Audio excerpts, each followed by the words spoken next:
Hello बच्चों, कैसे हैं। और आज हम पढ़ाने जा रहे हैं दो वेक्टर का क्रॉस प्रोडक्ट।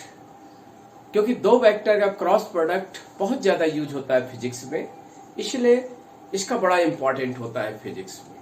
तो यहां हम लेंगे वेक्टर या क्रॉस प्रोडक्ट।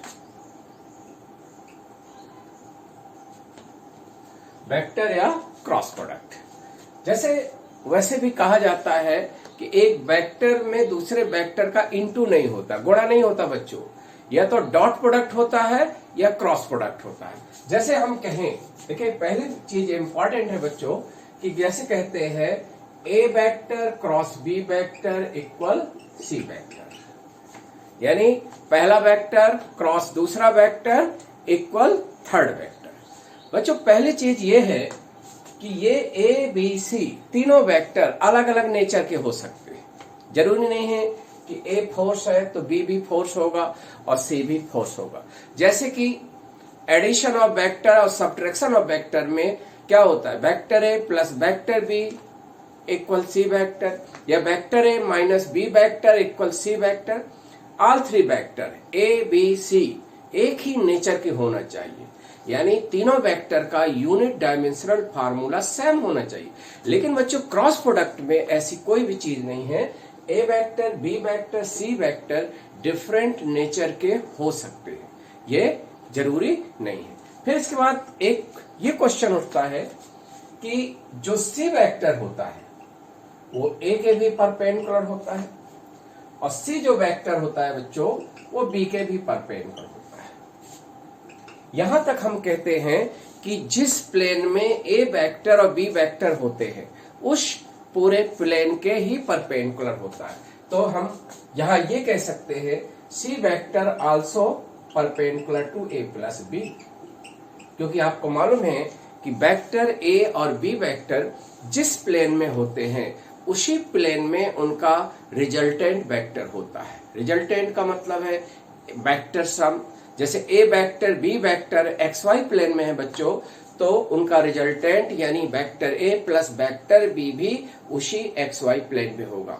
बहुत ही इंपॉर्टेंट ये पॉइंट है। तो इसलिए सी वेक्टर यानी दो वेक्टर का क्रॉस प्रोडक्ट जो होता है बच्चों, जैसे vector A cross vector B, वो जिस प्लेन में वेक्टर ए वेक्टर बी होते हैं उसी प्लेन के परपेंडिकुलर। क्लियर है? तो इसका मतलब है जो A vector cross B vector equal C vector है, तो सी वेक्टर ए के भी परपेंडिकुलर होगा, सी वेक्टर बी के भी परपेंडिकुलर होगा, even C vector A vector plus B vector के परपेंडिकुलर होगा। तो इससे क्या क्लियर है? इससे देखिए बच्चों, इससे ये क्लियर है, ये होता है कि ये C vector dot A zero है, सी डॉट बी वेक्टर भी जीरो है, और यहां C vector dot A plus B भी जीरो है। क्योंकि जैसा कि हम जानते हैं बच्चों कि दो वेक्टर यदि परपेंडिकुलर है तो उनका scalar product must be zero. तो जैसे कि यदि सी वेक्टर कैसे मिला है, C vector A vector B vector का क्रॉस प्रोडक्ट लेने के बाद मिला है, इसलिए सी वेक्टर ए के भी परपेंडिकुलर बी के भी perpendicular even A plus B के भी परपेंडिकुलर होता है। तो A dot B must be zero, A dot B must be zero, और sorry C dot A zero होगा, सी डॉट बी जीरो होगा, और even C dot A plus B zero होगा। ये क्लियर हुआ? अब इस तरह आप जानते हैं सी वेक्टर मतलब ए vector cross B vector. C vector बच्चों रिप्लेस कर सकते हैं ए क्रॉस बी से। जैसे हमने ये लिखा है, ये लिखा है, तो सी वेक्टर की जगह ए क्रॉस बी भी लिख सकते हो, क्योंकि ए क्रॉस बी वेक्टर ही सी वेक्टर है। तो यहां क्या हो जाएगा, जैसे यहां हो जाएगा, देखो सी वेक्टर की जगह क्या लिखेंगे, A cross B dot A zero, और इसको ऐसे भी लिख सकते हैं A cross B B zero. ये डायरेक्ट कभी कभी ऑब्जेक्टिव टाइप में क्वेश्चन आता है आपके कंपटीशन नीट या आईआईटी मेंस एग्जाम में कि वेक्टर ए वेक्टर बी ये है, दो वेक्टर हैं, तो उनमें कौन सा स्टेटमेंट सही है? तो आपको याद रखना है A vector cross B vector dot A 0 होता है। इसके बाद देखो एक चीज और है, हम जैसे एक वेक्टर को कैसे लिखते हैं? वेक्टर इंटू डायरेक्शन, वेक्टर का मैग्नीट्यूड इंटू डायरेक्शन। जैसे ए वेक्टर हम कैसे लिख सकते हैं? ए मॉड और ए कैप। बी वेक्टर कैसे लिख सकते हैं? मॉड बी और बी कैप। सी वेक्टर कैसे लिख सकते हैं? सी मॉड और सी कैप। तो जैसे इनकी वैल्यू रिप्लेस करेंगे तो क्या हो जाएगा? सी वेक्टर की जगह सी मॉड सी कैप और ए वेक्टर की जगह मॉड ए कैप क्रॉस मॉड बी और बी कैप लिख सकते हैं। तो यहां से एक चीज क्लियर है, सी कैप और मॉड बी और ए कैप क्रॉस बी कैप। ठीक है, लेफ्ट साइड वेक्टर है, राइट साइड वेक्टर है, तो दो वेक्टर इक्वल है, क्योंकि लेफ्ट साइड एक वेक्टर है, एक राइट साइड वेक्टर है। तो बोथ वेक्टर इक्वल कब होते हैं? जब मैग्नीट्यूड इक्वल हो और डायरेक्शन इक्वल है। तो देयर मस्ट बी क्या होना चाहिए? C cap must be equal to A cap cross B cap. इसका मतलब ये इंपॉर्टेंट है कि दो वेक्टर का क्रॉस प्रोडक्ट थर्ड वेक्टर के इक्वल है, तो पहले दो वेक्टर की डायरेक्शन का क्रॉस प्रोडक्ट जो थर्ड वेक्टर का डायरेक्शन के इक्वल होगा। यानी यदि कोई जैसे P vector cross Q vector R vector है बच्चों, तो P cap cross Q cap must be equal to R cap. यानी दो वेक्टर का क्रॉस प्रोडक्ट तीसरा वेक्टर है, तो दोनों पहले वेक्टर की डायरेक्शन का cross product must be equal to direction of third vector. ये वेरी इंपॉर्टेंट है। ठीक है, इस तरह इसको आपको ध्यान देना। ये अभी आपके सेकंड पेपर में कई जगह ऐसे आते हैं, जैसे मैग्नेटिक फोर्स है, वहां ये डायरेक्शन फाइंड आउट करने के लिए आता है। जैसे आपको दो वेक्टर की डायरेक्शन मालूम है, तो थर्ड वेक्टर की डायरेक्शन हम डिटरमाइन कर सकते हैं। कभी कभी समटाइम्स बच्चों A vector B vector C vector mutual perpendicular each other होते हैं, तो हम क्या कर सकते हैं? ये ए की डायरेक्शन, जैसे एक पॉजिटिव एक्स, एक एक्स एक्सिस के अलॉन्ग है, दूसरा वाई एक्सिस के अलॉन्ग है, तो तीसरा क्या होगा? जेड एक्सिस के अलॉन्ग होगा, क्योंकि तीनों वेक्टर क्या होना चाहिए? Mutual perpendicular to each other. Clear है? ये समझ में आ गया। अब देखो ये एक चीज और इसमें इंपॉर्टेंट है, ये क्योंकि आज हम वेक्टर क्रॉस प्रोडक्ट का बेसिक चीज पढ़ा रहे हैं, जिससे आपको क्रॉस प्रोडक्ट से रिलेटेड कई फिजिक्स में टॉपिक में क्रॉस प्रोडक्ट से रिलेटेड फिजिकल क्वांटिटी में होता है। यानी दो फिजिकल क्वांटिटी का क्रॉस प्रोडक्ट कहीं ना कहीं थर्ड फिजिकल क्वांटिटी को डिफाइन करता है। तो ये वेरी मच यूजफुल होगा। जैसे कहीं ऐसे भी होता है, जैसे क्रॉस एन बी क्रॉस, ये यानी एम और एन या तो स्केलर है या कोई नंबर है, तो इसको हम बच्चों ऐसे भी लिख सकते हैं, M N A cross B. इसको हम ऐसे लिख सकते हैं, क्योंकि कभी कभी ऐसा होता है जैसे 2a vector cross 3b vector, जैसे 2 और 3 नंबर है, जैसे m एक 2 है और n एक 3 है, ऐसे। तो आप 3 इंटू 2 कर सकते हैं, 6a क्रॉस b लिख सकते हैं। क्लियर है? क्योंकि यहां देखो स्केलर हो या रियल नंबर है, उनके बीच क्रॉस प्रोडक्ट नहीं होता। क्रॉस प्रोडक्ट केवल किसके बीच का होता है? क्रॉस प्रोडक्ट केवल वेक्टर के बीच में एक क्रॉस प्रोडक्ट होता है। क्योंकि क्रॉस प्रोडक्ट का मतलब है कि जस्ट यू गेट वेक्टर, क्योंकि वेक्टर दो वेक्टर का cross product always give us another vector. ठीक है, तो इस तरह आपको कई जगह ऐसा होता है, इसको ध्यान देना है। दूसरी चीज एक और इंपॉर्टेंट है कि जैसे हम लिखते हैं ये C vector A vector cross B vector. ठीक है, तो यहां पर जैसे इसकी डायरेक्शन कैसे निकालते हैं? जैसे ए वेक्टर ये है बी वेक्टर ये है, ठीक है, इनके बीच का एंगल थीटा है, इनके बीच का एंगल थीटा है। तो हमने जैसे बताया कि ए वेक्टर क्रॉस बी वेक्टर की डायरेक्शन ए और बी जिस प्लेन में है उस प्लेन के परपेंडिकुलर। तो कहीं ना कहीं बच्चों जैसे ए वेक्टर बी वेक्टर, जैसे ये हॉरिजॉन्टल ये वर्टिकल प्लेन बनाएंगे, मान लो इस बोर्ड में है, तो ये आपका ए क्रॉस बी वेक्टर कैसे होगा, ये परपेंडिकुलर टू बोर्ड यानी perpendicular to plane containing A vector and B vector, इसके परपेंडिकुलर, ठीक है। तो ये आपका ये vector that is A vector cross B vector. साथ साथ एक चीज और है, क्योंकि direction of two vector can be determined by taking right hand thumb rule. तो यहां देखो ये डायरेक्शन होगी और ये डायरेक्शन होती है बी क्रॉस ए वेक्टर। क्या होती है? B cross A vector. क्योंकि हम जैसे वेक्टर की डायरेक्शन निकालना है तो पहला वेक्टर क्रॉस दूसरा वेक्टर, पहले वेक्टर से दूसरे वेक्टर की ओर हम अंगुलियों को घुमाएंगे, अंगुलियों को कर्ल करेंगे, घुमाएंगे, जिधर थंब जाएगा वही डायरेक्शन होती है क्रॉस प्रोडक्ट की, ठीक है। तो ये एक जैसे हमें ए क्रॉस बी की डायरेक्शन निकालना है, मान लो ये ए और बी की डायरेक्शन निकालना है, तो ए से बी की ओर हम कर्ल करेंगे।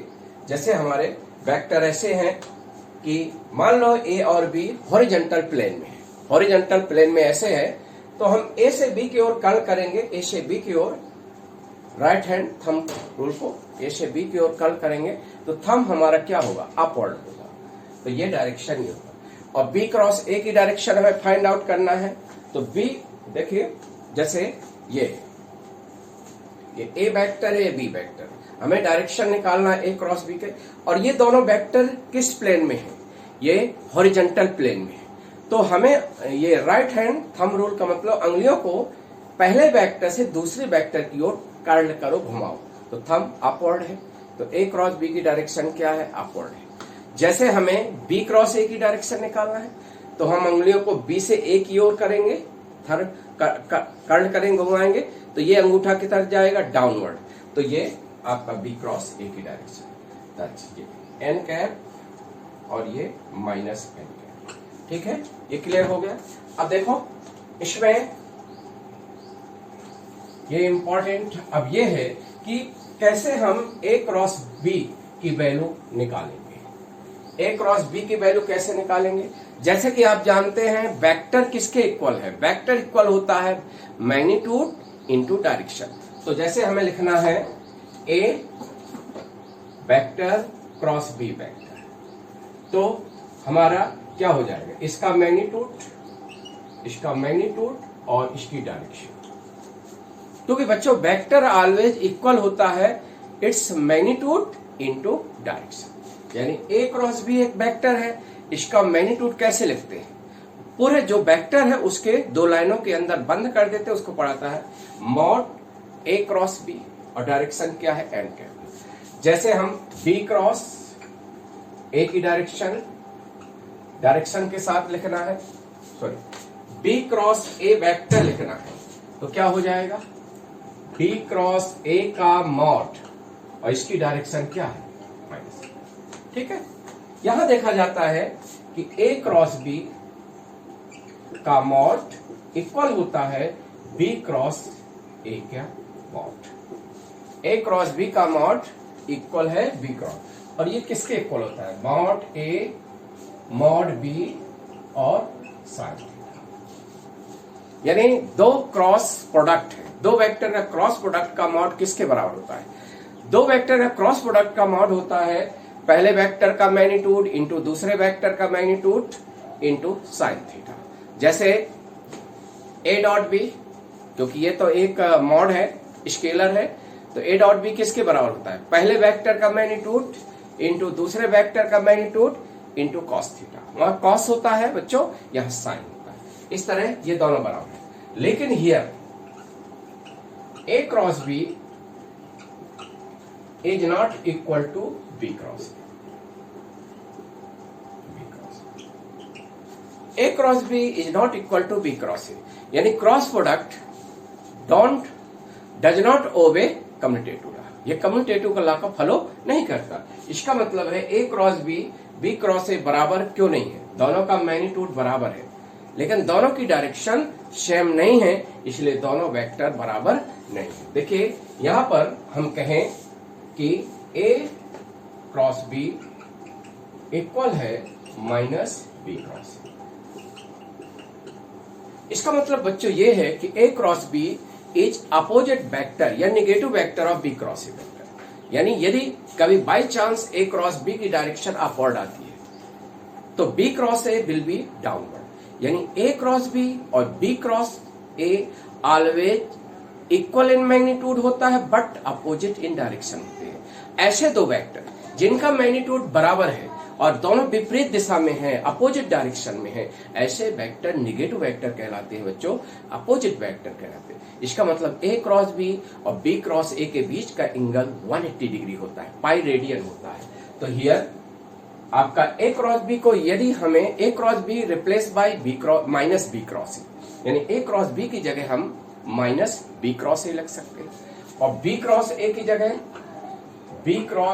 जगह हम माइनस ए क्रॉस बी रख सकते हैं। यानी यदि कोई आपसे एग्जाम में पूछा जाता है कि what is angle between P cross Q, P vector cross Q vector and Q vector cross P vector, तो आपको आंसर रहेगा 180 डिग्री, यानी दोनों 180 डिग्री के बीच रहते हैं, यानी दोनों एंटी पैरेलल रहते हैं। और याद रहे कभी भी आप क्वेश्चन सॉल्व करते हो ए क्रॉस बी की डायरेक्शन ईस्टवर्ड आती है तो बी क्रॉस ए की डायरेक्शन जस्ट अपोजिट वेस्टवर्ड होगी। यदि ए क्रॉस बी की डायरेक्शन नॉर्थवर्ड आती है तो बी क्रॉस ए की डायरेक्शन क्या आएगी, साउथवर्ड आएगी। यानी ए क्रॉस बी की डायरेक्शन मालूम हो गई तो बी क्रॉस ए की डायरेक्शन आप बच्चों फाइंड आउट कर सकते हैं। कुछ ऐसे भी आपको जो ट्रिक चीजें बनाना है, क्योंकि कंपटीशन एग्जाम के लिए और specially for objective type exam के लिए आपको कुछ बेसिक फंडामेंटल क्लियर होना चाहिए। आज जो हम बता रहे हैं दो वेक्टर का क्रॉस प्रोडक्ट का बेसिक कंसेप्ट, इतना समझ में आ गया बच्चों? तो यहां आपको ध्यान देना। तो इस तरह आप you can get direction of cross product of two vector. तो इस तरह आपको बेसिक क्लियर हो गया होगा कि जल्दी से जैसे होता है कुछ जो मेन इंपॉर्टेंट है, जैसे 3 स्टैंडर्ड डायरेक्शन हमने लिया है, जैसे हमारी 3 इंडिपेंडेंट डायरेक्शन होती है बच्चों स्पेस में, एक एक्स एक्सिस, एक वाई एक्सिस, एक जेड एक्सिस। एक्स एक्सिस की डायरेक्शन हम आई कैप से लिखते हैं, वाई एक्सिस की डायरेक्शन जे कैप से लिखते हैं, जेड एक्सिस की डायरेक्शन के कैप से लिखते हैं बच्चों। जैसे एक्स एक्सिस में भी 2 डायरेक्शन होती है बच्चों, तो plus I cap is direction of positive X axis, minus I cap is direction of negative X axis, plus J cap is direction of positive Y axis, minus J cap is direction of negative Y axis. इसी तरह बच्चों plus K cap is direction of Z axis और minus K cap is direction of negative Z axis. तो यहां आप देखते हैं ये दो वेक्टर के बीच का एंगल 0 डिग्री होगा या 180 डिग्री होगा। ऐसे दो वेक्टर कहलाते हैं कोलिनियर वेक्टर, यानी दो कोलिनियर वेक्टर का cross product must be 0 vector. इसलिए जैसे A vector cross A vector must be 0 vector. यहां ये आइडेंटिटी है, आपको मेमोरी में रखना है। I cap cross I cap, J cap cross J cap, K cap cross K cap must be 0 vector, ठीक है। लेकिन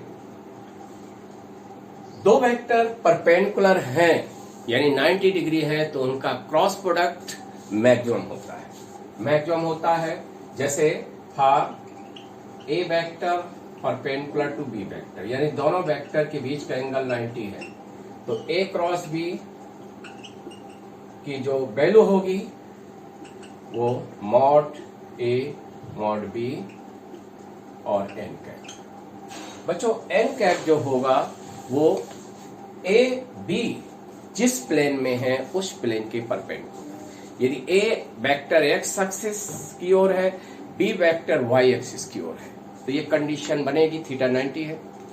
तो जो एन कैप है वो जेड एक्सिस के अलाउ होगा, क्योंकि Z axis X Y plane के परपेंडिकुलर। तो ये वैल्यू इस कंडीशन में वैल्यू मैक्सिमम होती है। यानी दो वेक्टर का क्रॉस प्रोडक्ट मैक्सिमम कब होता है बच्चों?